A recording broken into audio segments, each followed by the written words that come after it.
يا أيها الذين آمنوا كتب عليكم الصيام كما كتب على الذين من قبلكم لعلكم تتقون. Assalamualaikum warahmatullahi wabarakatuh.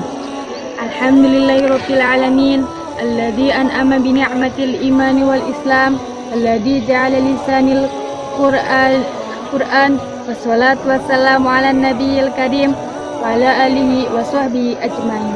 Amma ba'du. Ma'asyiral muslimin yang dirahmati oleh Allah Subhanahu wa taala, tentu saja seluruh manusia di muka bumi ini tidak akan mau ditimpa oleh penyakit. Karena mengapa?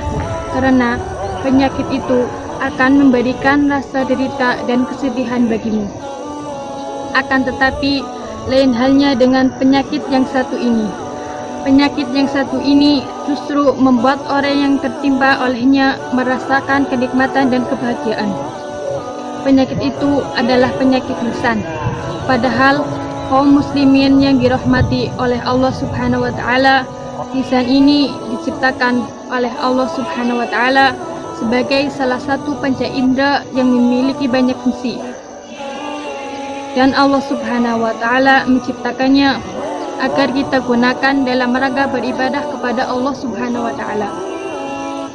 Allah Subhanahu wa taala berfirman, "Alam naj'al lahu 'ainain wa lisanan wa syafatayn." Bukankah telah kami jadikan bagimu dua buah mata, lisan, dan dua buah bibir? Akan tetapi yang sangat menyedihkan, kebanyakan dari manusia itu menggunakannya dalam rangka bermaksiat kepada Allah Subhanahu wa taala. Baik itu seperti berbicara bohong ketika bulan Ramadan, ataupun mengunjing, menfitnah orang lain, dan lain sebagainya. Padahal Rasulullah SAW telah memerintahkan kita orang yang beriman kepada Allah Subhanahu wa taala agar berucap ucapan yang baik.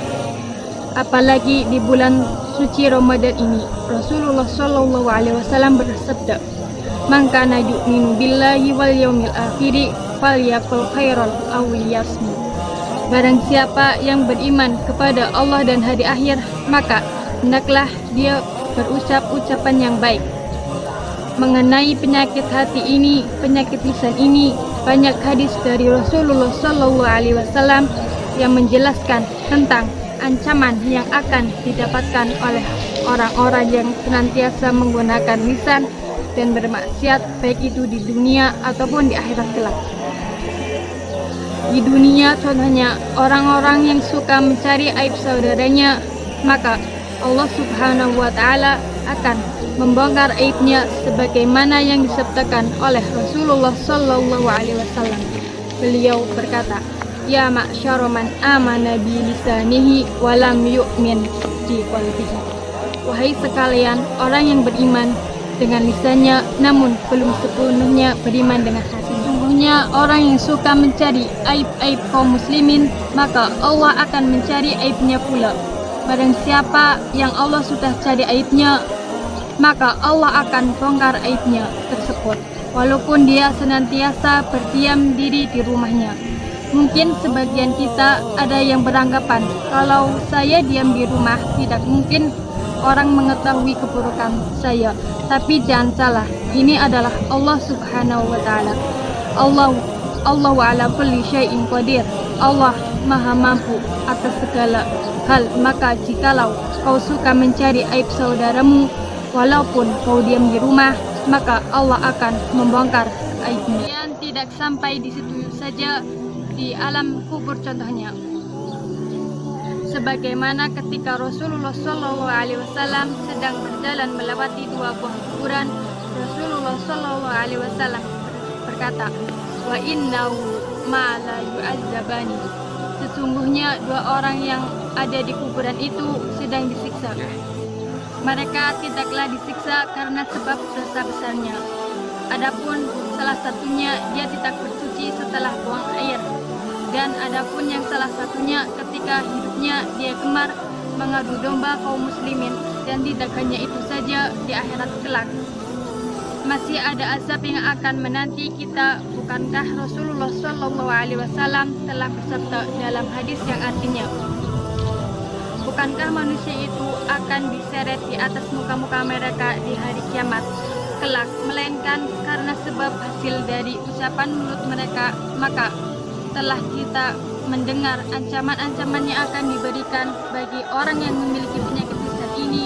Hendaklah menjadikan kita sebagai pribadi yang senantiasa menggunakan lisan ini dalam rangka beribadah kepada Allah Subhanahu wa Ta'ala, baik itu dalam membaca Al-Quran ataupun berzikir ataupun lain sebagainya.